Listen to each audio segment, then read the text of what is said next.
Good morning students, welcome to your English class. Today we will continue our chapter. So till now we have read about infinitive, gerund and present participle.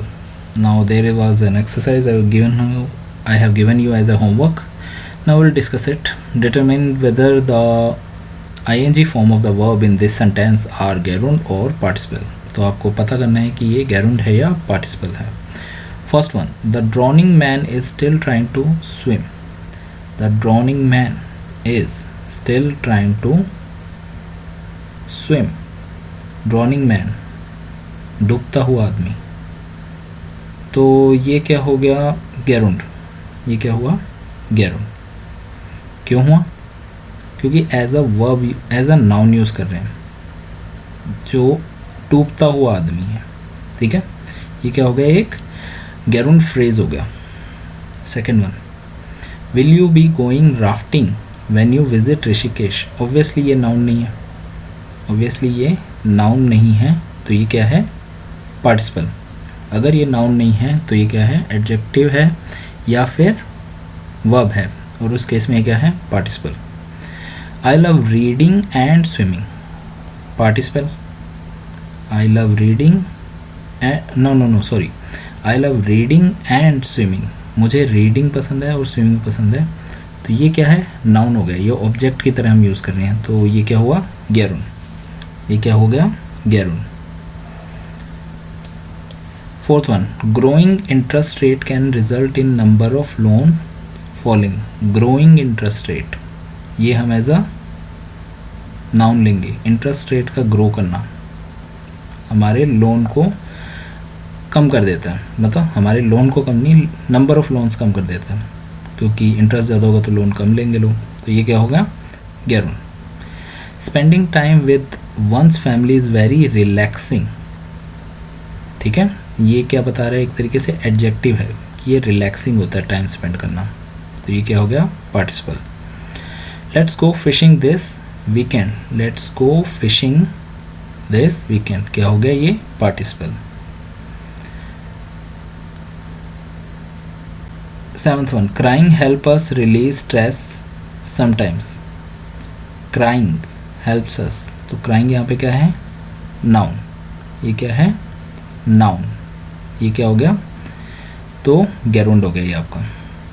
Eighth one, seeing the heaving crocodile snapping.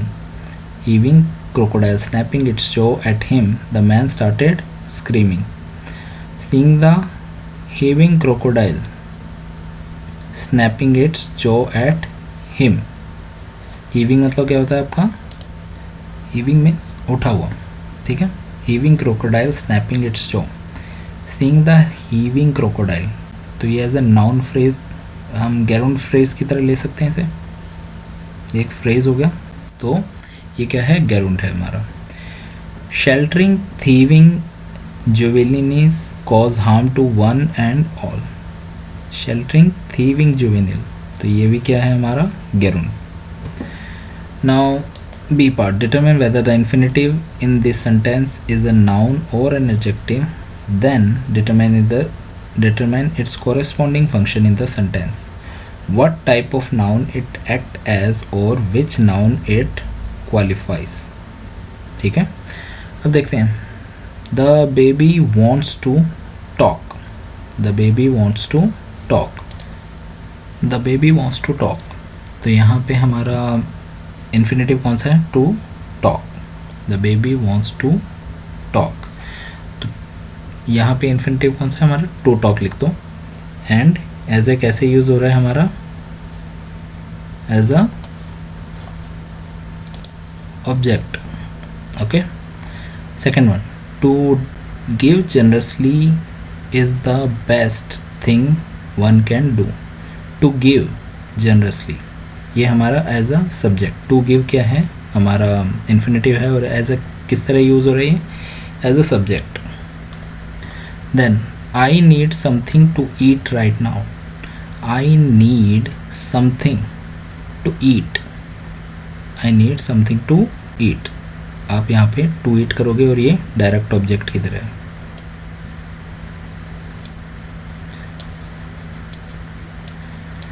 I must eat something right now. I must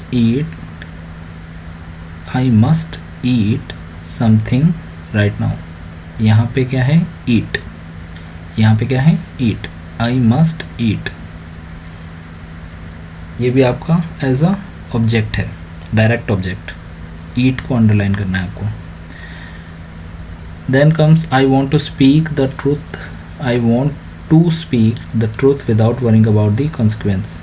यहाँ पे to speak है, I want to speak the truth without worrying about the consequence. To speak है यहाँ पे, ये भी आपका direct object ही है। 6th one, he was supposed to shoot the ball to the right of the goalkeeper. He was supposed to shoot. To shoot आपका यहाँ पे इन्फिनेटिव है और ये एज अ कैसे है, ही तो हमारा सब्जेक्ट हो गया, तो ये सब्जेक्ट नहीं हो सकता है। He was supposed to shoot the ball.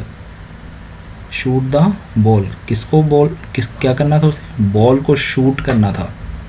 तो ये एक तरीके से क्या हो गया हमारा object complementary verb, object complement verb. ये जो ऑब्जेक्ट है हमारा बॉल, उसे कॉम्प्लीमेंट कर रहा है कि उसे शूट करना था हमें, ठीक है।